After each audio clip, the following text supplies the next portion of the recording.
Unë nisa një lëvizje për të forcuar, për ta përmirësuar dhe për të vendosur parimet që unë i kam thënë të meritës. Dhe bët në gjitha qarqet morët mbështetje çdo gjë. Pash këtë rezistencën edhe turrjen edhe përpjekjen për të më tërheq, për të më intimiduar, për të bërë këto akuzat, për të hedhur bartë etj.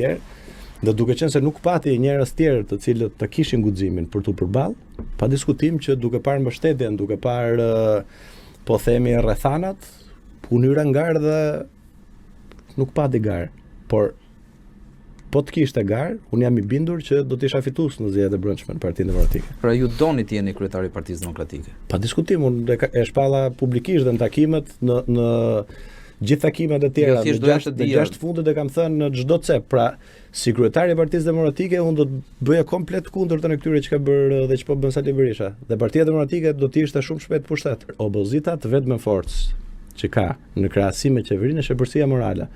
Nëse ti e po njësoj si qeveria, sillesh njësoj, nuk vën zgjedhje njësoj, vjet zgjedhjet e brendshme njësoj, zgjedh deputetët në të njëjtën mënyrë, mbajnë të njëjtën gjuhë politike, nuk e guxim ti përmendësh ata që quhen oligark apo të korruptuar njësoj, rri vetëm zyrë pa dalë në terren, atëherë njësoj, diskutim.